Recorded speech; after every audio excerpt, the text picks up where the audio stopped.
di la gërëm salaamaaleykum wa rahmatullah.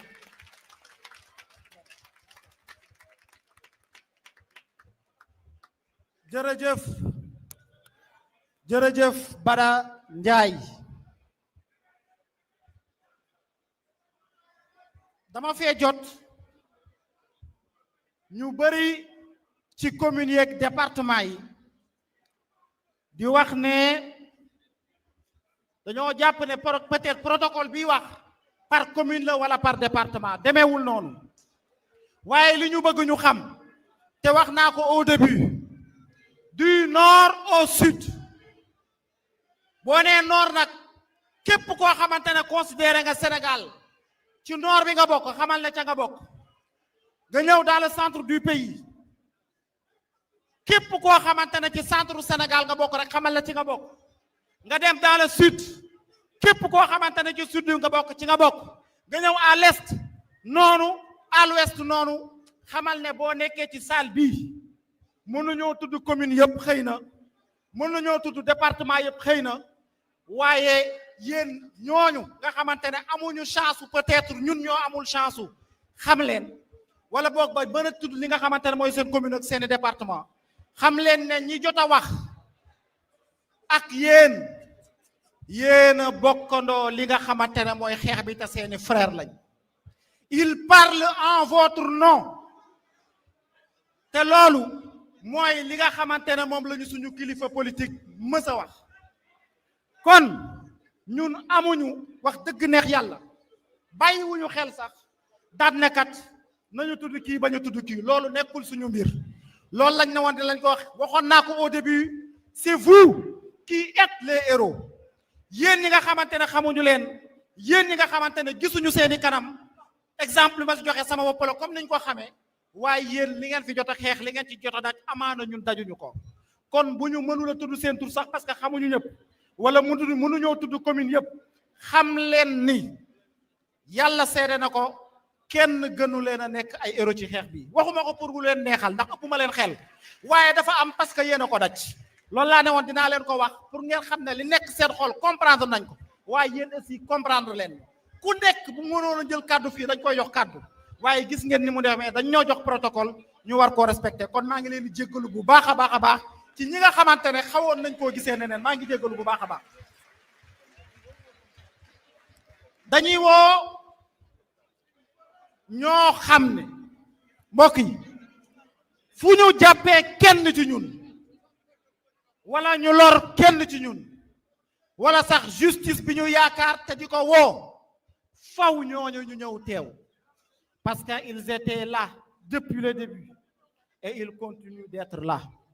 mooy ñi nga xam ne ñoom ñooy mën nañ leen a woowee les avocats du projet ki leen di représenté tey di maître Ciré Clédor Ly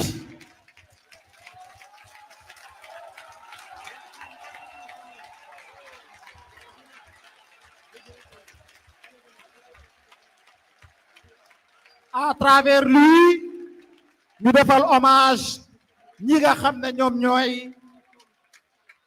les avocats du projet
Excellences,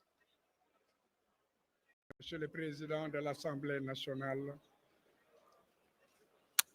Excellences, Monsieur le Premier ministre,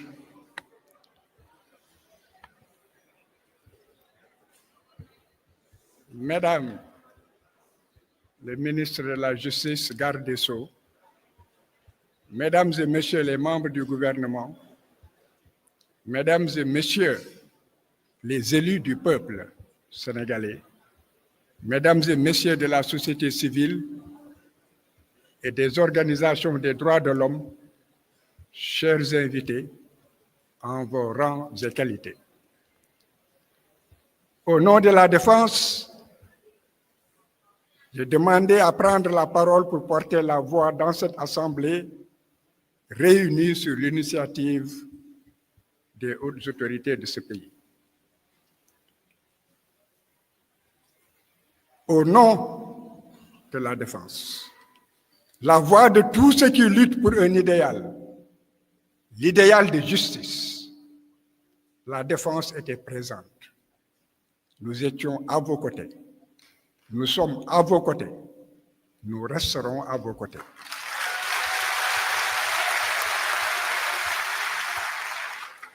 Cette défense est témoin vivant de l'histoire. Et cette journée pour les martyrs est aussi une journée de rappel, de soutien, d'information, mais aussi de clarification du discours.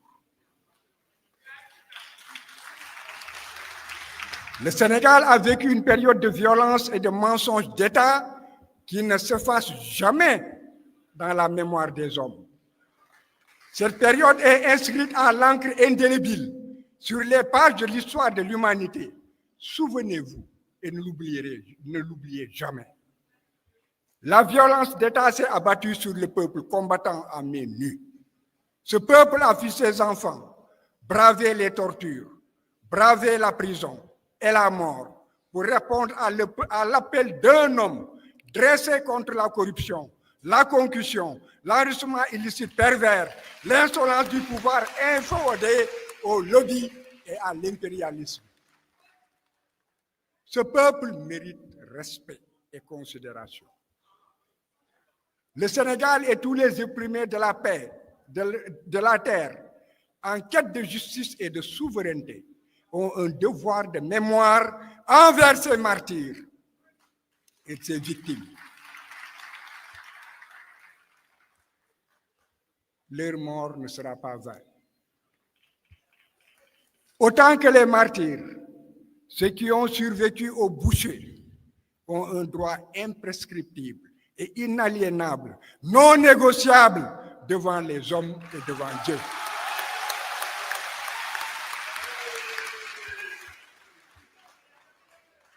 C'est le droit à la traque des auteurs,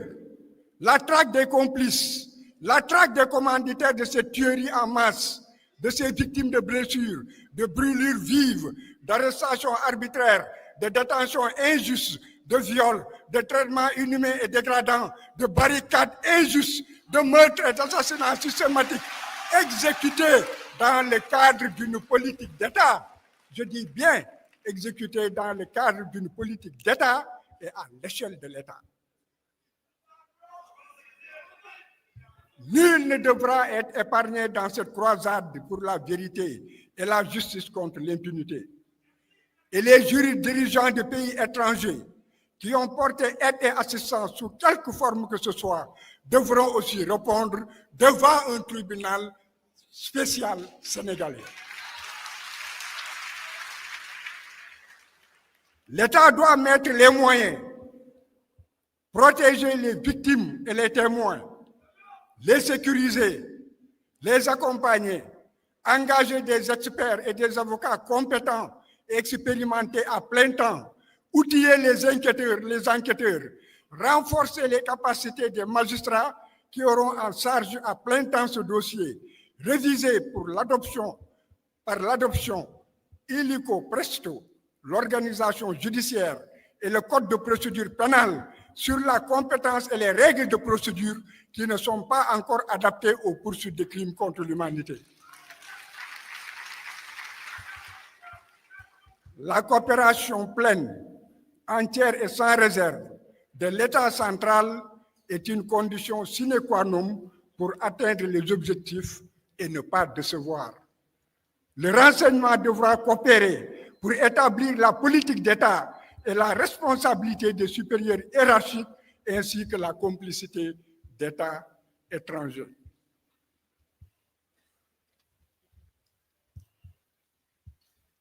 Pour l'assistance, vous réclamez justice. Le peuple a soif de justice.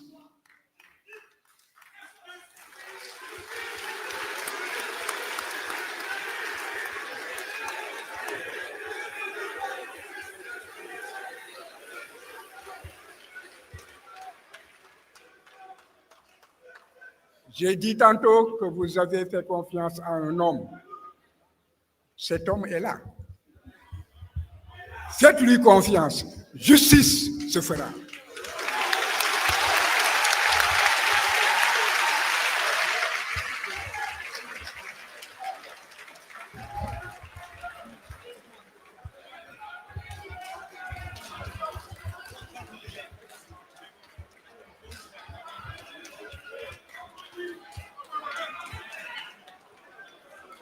jërëjëf à travers Maître Ciré Clédor Ly tous les avocats yi nga xam ne ils s'étaient levés pour défendre la démocratie sénégalaise mais également pour combattre l'injustice dafa am kenn koo xam ne dañ ko fàtte woon